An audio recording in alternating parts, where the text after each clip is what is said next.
আয়ুর্বেদিক বাংলা চ্যানেলে আপনাদের সবাইকে স্বাগতম। আশা করি বন্ধুরা সবাই ভালো আছেন, সুস্থ আছেন।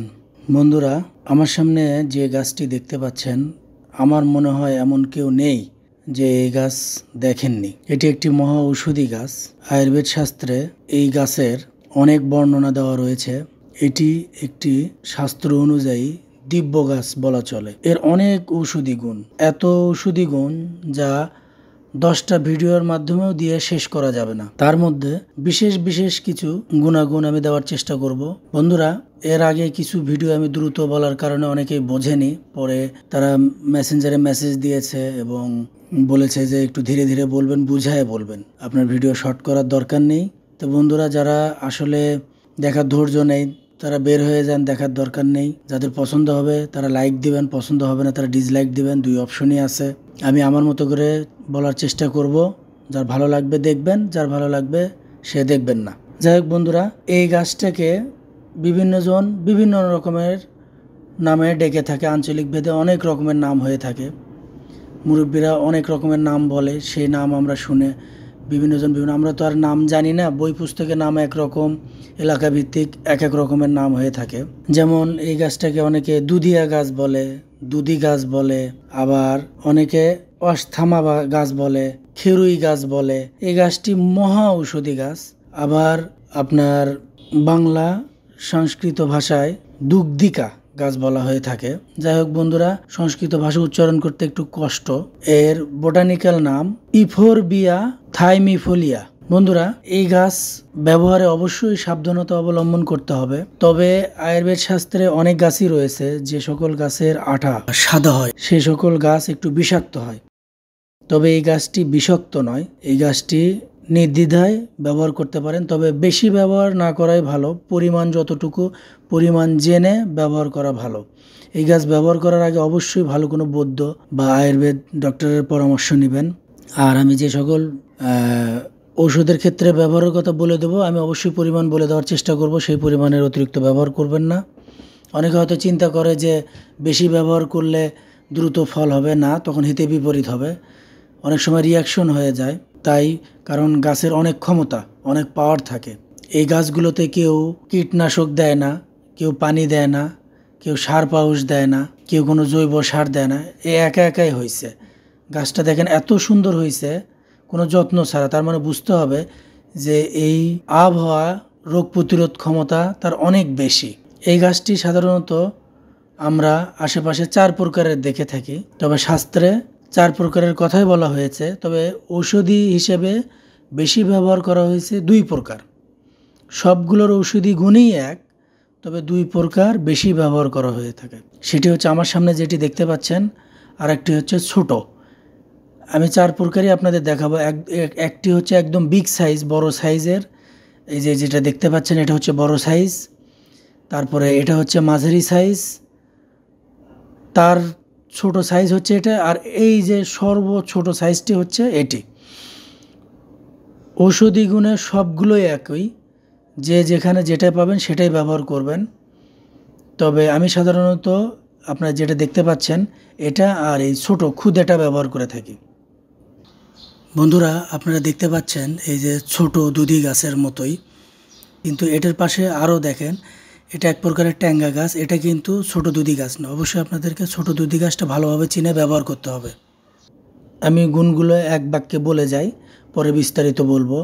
যেমন স্তন হ্রাস, অর্থাৎ দেখা যায় যে বাচ্চা অনেক মহিলাদের মানে স্তন ঠিক থাকে কিন্তু বাচ্চারা দুধ পায় না, বা অনেক সময় স্তন শুকিয়ে যায়, সেক্ষেত্রে দুধ পায় না, সেক্ষেত্রে এই গাছ ব্যবহার করা হয়ে থাকে।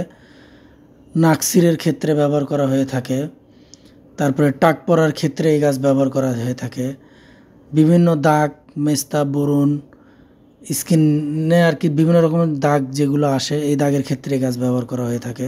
প্রবাহিকায় অর্থাৎ আমাশয়ের ক্ষেত্রে এই গাছ ব্যবহার করা হয়ে থাকে। গুপ্ত সমস্যা, যেটাকে আমরা শারীরিক অক্ষমতাকে বোঝাই, সেই সমস্যার ক্ষেত্রে এটার মারাত্মক একটি প্রয়োগ। আপনারা ওই অশ্বগন্ধার দরকার নাই, জিংসনের দরকার নেই, জিংসনের বাপ। এরপরে বিভিন্ন চুলকানি, ঘা পাচড়ার ক্ষেত্রে ব্যবহার করা হয়ে থাকে। পাইলসের ক্ষেত্রেও ব্যবহার হয়। হাঁপানির ক্ষেত্রে এই গাছটি সবচেয়ে বেশি এবং উত্তম হিসেবে ব্যবহার করা হয়ে থাকে।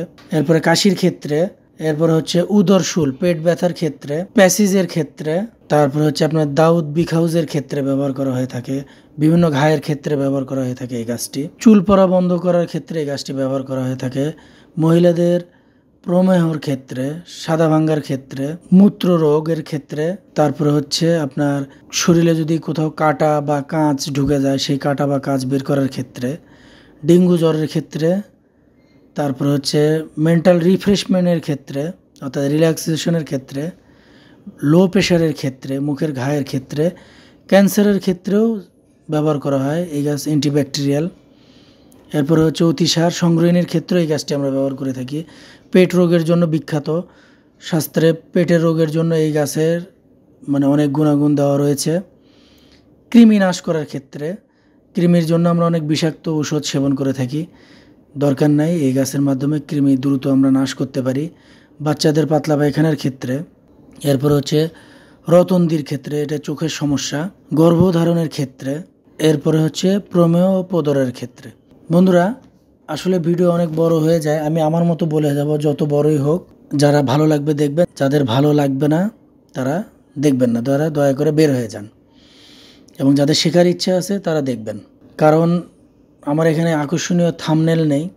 যাদের কপালে আছে, যদি ভেতরে ঢুকে ধৈর্য সহকারে শোনে তারা পাবে ভালো কিছু, আর যাদের কপালে নেই তারা থাম্বনেল দেখে দৌড়ান, এটা খেলে এটা লাভ দেয়, ওটা এটা খেললে খাট ভাঙে, আপনারা ওসবে দৌড়ান, আমার এটা দেখার দরকার নেই। যাই হোক, স্তন হ্রাসের ক্ষেত্রে, অর্থাৎ অনেক সময় দেখা যায় যে অনেক মায়েদের স্তন ঠিক থাকে বা অনেক সময় স্তন শুকিয়ে যায়, বাচ্চারা দুধ পায় না, সেক্ষেত্রে এই গাছটি ব্যবহার করা হয়। এটি একটি উত্তম গাছ এবং মারাত্মক গাছ। অনেক সময় এলোপ্যাথি ঔষধ বা বিভিন্ন ঔষধের সাইড ইফেক্টের কারণে এই ধরনের প্রবলেম আসে, অনেক সমস্যার কারণে প্রবলেম হয়। আপনার পেটের সমস্যার কারণে অনেক সময় হয়ে থাকে, হরমোনাল ইনব্যালেন্স যদি থাকে সেই কারণেও হয়ে থাকে, সমস্যা অনেক কারণেই হতে পারে। সেক্ষেত্রে এই গাছের কাঁধ বানিয়ে সেবন করতে হবে। বন্ধুরা, কাঁধ বানানোর প্রসেস আমি বলেছি, আপনারা জেনে নিন। কাঁধ বানানোর প্রসেস আমি আর বলবো না। সেক্ষেত্রে এই গাছের কাঁধ বানিয়ে সকাল এবং সন্ধ্যা নিয়মিত কিছুদিন সেবন করতে হবে। নিয়মিত কিছুদিন সেবন করলে বাচ্চা দুধ পরিপূর্ণভাবে পাওয়া শুরু করবে। এভাবে নিয়মিত কিছুদিন বলতে আপনি 15 থেকে 16 দিন সেবন করবেন, এরপরে বন্ধ করে দেবেন, তখন দেখবেন যে আপনার সমস্যা ঠিক হয়ে গেছে। এরপরে আবার 2 সপ্তাহ পরে নিয়মিত কিছুদিন সেবন করবেন। এটি কন্টিনিউ সেবন করবেন না, আমি নিয়ম যেটা বলছি সেটা নিয়ম মেনটেন করার চেষ্টা করবেন, মাতবরি করার চেষ্টা করবেন না প্লিজ। কারণ একটা ক্ষতি হয়ে গেলে সেই ক্ষতি ঠিক করা অনেক কঠিন, কারণ গাছ এর অনেক পাওয়ার। অবশ্যই আমি যে নিয়ম বললাম এই নিয়মে সেবন করবেন। কাঁধ বানিয়ে সকালে 2 চামচ এবং বিকালে 2 চামচ সেবন করবেন। এভাবে 15 থেকে 16 দিন সেবন করবেন, এরপরে বন্ধ দেবেন 15-16 দিন, আবার 15-16 দিন সেবন করবেন। তাহলে দেখবেন যে আপনার সমস্যা 15-16 দিনেই ঠিক হয়ে যাবে। কিন্তু আরও পরিপূর্ণ এবং পুষ্ট হওয়ার জন্য পরবর্তীতে আবার 15-16 দিন অবশ্যই সেবন করবেন। এভাবে গ্যাপ দিয়ে আপনি নিয়মিত সেবন করলে সমস্যা নেই। এই গাছ সেবন করলে শক্তি বৃদ্ধি হয়, শারীরিক ক্ষমতা বৃদ্ধি হয়, পেটের কোনো সমস্যা থাকলে সেটাও ঠিক হয়ে যায়, কোনো পার্শ্ব প্রতিক্রিয়া নেই, আপনি নিশ্চিন্তে সেবন করতে পারেন। এরপরে হচ্ছে নাকসিরের সমস্যা আমি এর আগে আপনাদের বেশ কয়েকটা ভিডিওতে বলেছি। দেখা যায় যে গরমের সিজনে অনেকের নাক দিয়ে রস বের হয়, বড়দেরও বের হয়, বাচ্চাদেরও বের হয়, অনেকেরই বের হয়। সেক্ষেত্রে নাকে প্রয়োগের কথা আমি বলেছি, সেবনের প্রয়োগের কথাও বলেছি। এই গাছটি সেবনের ক্ষেত্রে এই গাছটি ব্যবহার করা হয়ে থাকে। যাদের নাকসিরের সমস্যা রয়েছে, সেটা বাচ্চা হোক বা বড় হোক, সবার ক্ষেত্রে নিয়ম। এক্ষেত্রে এই গাছের রস, অর্থাৎ এই গাছের রস যদি 2 চামচ নেন, অর্থাৎ পঞ্চাঙ্গের রস নিতে হবে। পঞ্চাঙ্গ সম্পর্কে আপনারা জানেন। এই গাছের পঞ্চাঙ্গের রস নিয়ে এর সঙ্গে মিশ্রি মিশিয়ে সেবন করতে হবে, এবং এই সেবনটি করতে হবে সকালে এবং সন্ধ্যায়। সকালে 2 চামচ, সন্ধ্যায় 2 চামচ। বাচ্চাদের ক্ষেত্রে চেষ্টা করবেন 2 চামচ, 1 থেকে 2 চামচ, এবং প্রাপ্তবয়স্ক যারা তারা 3 থেকে 4 চামচ সকাল এবং সন্ধ্যা অবশ্যই খালি পেটে সেবন করবেন। যদি সেবন করার পরে কোনো সমস্যা ফিল হয় সেক্ষেত্রে পরিমাণ অবশ্যই কমায় দেবেন। এরপরে হচ্ছে টাক রোগের ক্ষেত্রে অনেক সময় দেখা যায় যে মাথায় হঠাৎ করে এক সাইড থেকে চুল উঠে গেছে, সাইড থেকে, মাঝখান থেকে, পাশে থেকে, অনেক সময় এই ধরনের হয়, চুল পড়ে যায়। সেক্ষেত্রে মানে আমরা ভয় পেয়ে যাই, আসলে ভয় পাওয়ার কিছুই নেই। এই ক্ষেত্রে এই দুধিয়া গাছের সঙ্গে, অর্থাৎ এই দুধিয়া গাছ সম্পূর্ণ গাছ উঠিয়ে নেবেন, থেতো করে রস করবেন, এবং এর সঙ্গে কানের গাছ আছে, কানের বলি আমরা গাছটা, আমি অবশ্যই আপনাদেরকে কোনো ভিডিওতে দেইনি, আমি অবশ্যই দেওয়ার চেষ্টা করব। আপনারা নেটে সার্চ দিয়ে একটু দেখে নিন কষ্ট করে। কানের গাছ, এটা হচ্ছে আপনার হলুদ হলুদ ফুল হয়, গোলাপি ফুল হয়।